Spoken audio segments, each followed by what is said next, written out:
22वें दिन जब राजा भोज सिंहासन पर बैठने के इरादे से आगे बढ़े तो सिंहासन की 22वीं पुतली ने उनका मार्ग रोक लिया। सिंहासन से निकलकर जैसे ही पुतली राजा भोज की ओर बढ़ी, वह पीछे हट गए। लेकिन पुतली ने मुस्कुराकर राजा का स्वागत किया और कहने लगी, हे राजन, व्यर्थ की जिद छोड़ दो और अपने राजकार्य को देखो। सिंहासन पर ना बैठ पाने के कारण उदास भी मत हो, तुम इसके योग्य नहीं हो। मेरी कथा को सुनकर तुम समझ जाओगे कि इस सिंहासन पर विक्रमादित्य के अलावा और कोई नहीं बैठ सकता। राजा भोज के मन की लालसा अब लगभग समाप्त हो गई थी। उसने कहा, मैं अपने शयन कक्ष में पूरी रात विचार करने के पश्चात इस निर्णय पर पहुंचा हूँ कि मैं और मेरा पराक्रम राजा विक्रमादित्य के मुकाबले शून्य है, लेकिन मुझे इस सिंहासन की कथा जानने की तीव्र इच्छा है। यह सिंहासन कैसे पृथ्वी के अंदर पाया गया? पुतली बोली, धैर्य धारण करो राजा भोज, सिंहासन की यह सभी बातें तुझे 32वीं पुतली बताएगी। तुम्हें उस समय तक प्रतीक्षा तो करनी ही होगी, इसलिए धीरज रखकर मेरी बात सुनो। पुतली ने कथा सुनानी प्रारंभ की।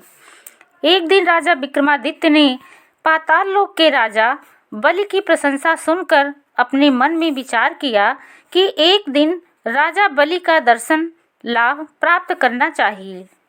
यह सोचकर उसने दोनों देवों का स्मरण किया।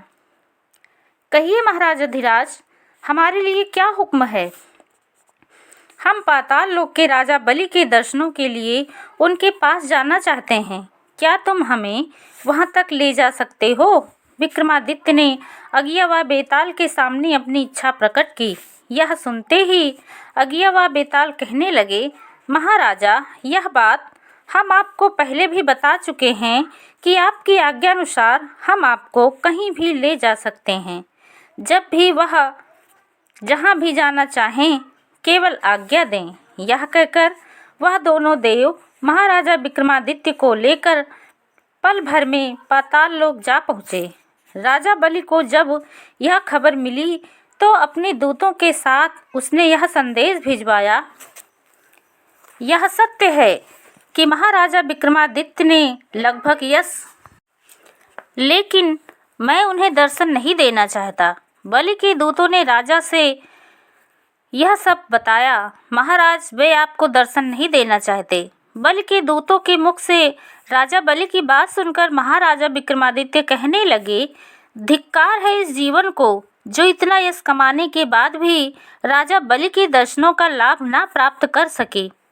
यह कहकर विक्रमादित्य ने म्यान से तलवार खींचकर अपनी गर्दन पर ऐसा भरपूर वार किया कि एक ही वार में उनका सिर धड़ से जुदा हो गया। दूतों ने भागकर यह दुखद समाचार राजा बलि को सुनाते हुए कहा और उन्हें बताया, वीर विक्रमादित्य ने आपके दर्शन प्राप्त न होने के कारण आत्मघात कर लिया है। राजा बलि इस घटना से बहुत प्रभावित हुए। उन्होंने अपने दूतों से कहा, यह अमृत ले जाओ और उन पर छिड़क कर उन्हें जीवित करके सम्मान पूर्वक हमारे पास ले आओ। उन्हें किसी भी प्रकार का कष्ट नहीं होना चाहिए। दूत तुरंत अमृत छिड़क कर महाराजा विक्रमादित्य को जीवित करके ले आए। देव, मुझसे ऐसी क्या भूल हो गई कि आपने मुझे दर्शन देने से मना कर दिया था? राजा विक्रमादित्य ने विनम्रता पूर्वक पाताल लोक के राजा बलि से पूछा। बलि बोले, मैं तुम्हारी परीक्षा लेना चाहता था और तुम परीक्षा में बिल्कुल खरे उतरे हो। राजा बलि ने कहा। विक्रम बोले, आपके दर्शन पाकर मैं धन्य हुआ देव। महाराजा विक्रमादित्य यह कहकर वापस लौटने को हुए, तब बलि ने उन्हें एक लाल देते हुए कहा, मेरी ओर से यह छोटी सी भेंट स्वीकार करो। इससे जिस चीज की इच्छा करोगे यह पूरी कर देगा।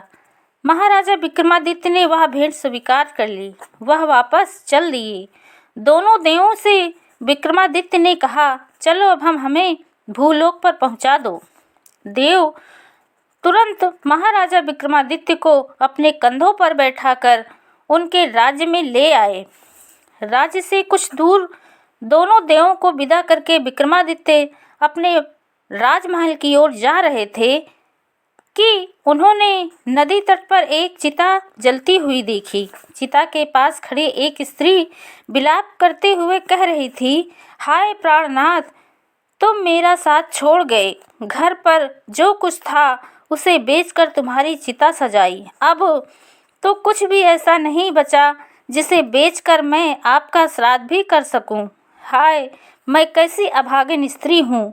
हे प्राणनाथ, मैं तुम्हारे बिना कैसे रह सकती हूँ। मुझे भी अपने साथ क्यों नहीं ले गए।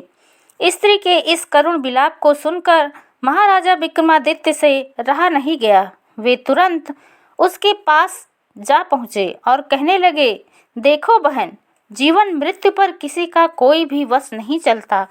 जो इस जगत में जन्मा है, एक ना एक दिन उसकी मृत्यु निश्चित है।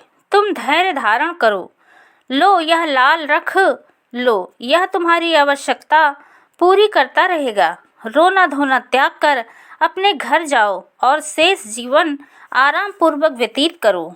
वह स्त्री राजा विक्रमादित्य से लाल लेकर बोली, भगवान तुम्हारा भला करें।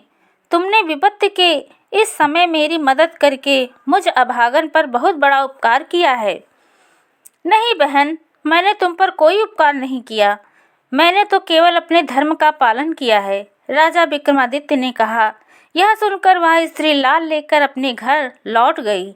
लाल के द्वारा उसने अपने दैनिक जीवन की सभी सुख सुविधाएं जुटा ली। वह अपना जीवन सुख से बिताने लगी। उसका जीवन इतना सुखद हो गया कि वह महाराजा विक्रमादित्य को आशीष देती हुई नहीं थकती थी। सुनो राजा भोज, पुतली ने कथा के अंत में कहा, आत्मघात करके राजा बलि के दर्शन पाकर भेंट स्वरूप लाल पाने वाले महाराजा विक्रमादित्य ने जरूरतमंद उस स्त्री को जिस प्रकार खुले दिल से वह लाल दे दिया, क्या ऐसा दान कोई और दे सकता है इस संसार में। राजा भोज ने मन ही मन विक्रमादित्य की उपकार की बात स्वीकार कर ली। उस दिन भी वह सिंहासन पर नहीं बैठ सका और अपने शयन कक्ष में चला गया। सिंहासन के मोह बस में बंधा राजा भोज जब 23वें दिन सिंहासन की ओर बढ़ा तो उसका मार्ग रोककर पुतली धर्मवती ने कहा,